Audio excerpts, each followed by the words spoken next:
First of all, sorry for the wannabe epicness, I just couldn't resist. Anyway, welcome beautiful people.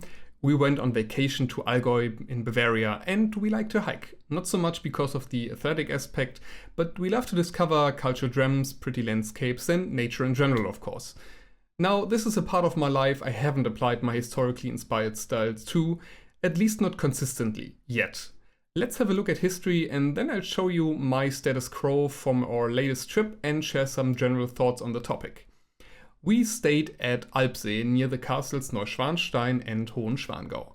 They might look medieval, but they are products of historicism and were both built in the 19th century by the kings of Bavaria. Hohenschwangau, for example, has a Siemens elevator and Neuschwanstein had a telephone connection right from the start. Hohenschwangau was built by Max II and Neuschwanstein was built by his son Ludwig II. Max's wife and Ludwig's mother was Marie of Prussia. And now we can get back to hiking, because Marie fell in love with the mountains, the Alps in particular, when she moved to Allgäu because of her marriage. She even founded the Order of the Alpine Rose as a consequence. She wanted to climb the Zugspitze, which is the highest mountain in Germany, but her husband Max said that this endeavor is not befitting for a queen. Well, she had to wait until the killjoy was dead and then climbed the Zugspitze anyway. Most interesting for this video is probably her hiking gear, because the female fashion of her time isn't very convenient for hiking. So she issued skirts and bodices instead of crinolines and corsets for her and her staff, which obviously had to hike with her. Underneath the skirt she also wore trousers, both made of loden, because, you know, convenience. Speaking of clothes and convenience, you see, in Germany we don't say, it's raining cats and dogs. We say, es gibt kein schlechtes Wetter, es gibt nur falsche Kleidung. And I think it's beautiful.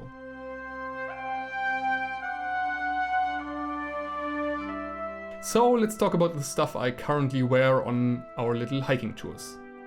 First, headgear. Obviously this chapeau claque isn't very convenient for hikes, so I prefer wearing my Baker Boys. This, for example. This maybe, or this.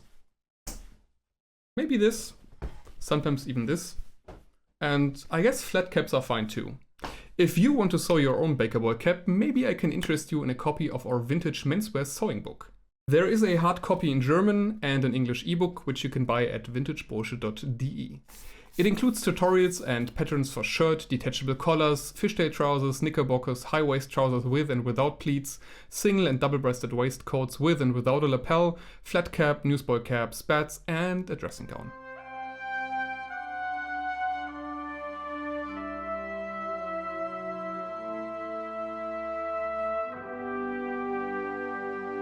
Back to topic, shirts. So I basically wore my regular shirts. This tunic shirt with a spear point collar and this granddad shirt in particular.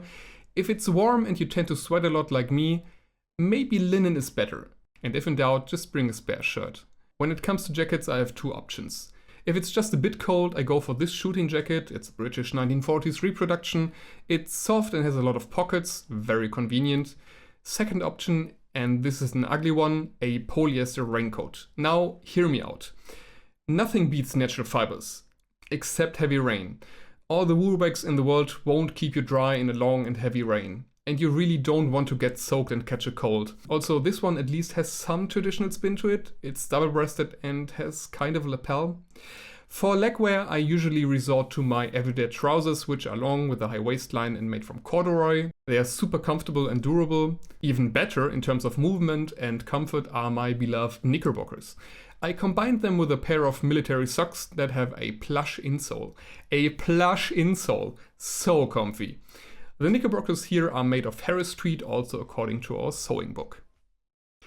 Now, shoes. For easy treks, I just use my full-broke derby boots. These are part of my everyday wear, however, they don't have a proper sole and I haven't bought any appropriate hiking shoes yet. So sometimes I need to resort to these. Ugly, but convenient. What I would like to have are either derby boots with a proper sole or traditional hiking boots like these. Both Goodyear welted, but I haven't decided yet. What do you think? If you don't wear boots, it might be a good idea to consider wearing spats. They do keep your lower legs warm and offer additional ankle support. I made two and they do come in handy from time to time. I even made a video making the brown pair.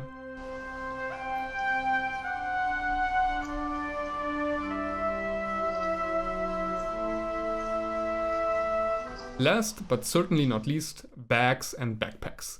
In order to carry the aforementioned spare shirt, to hide the ugly raincoat, or to bring enough alcohol and food to feast upon, you either need servants, a bag, or a backpack.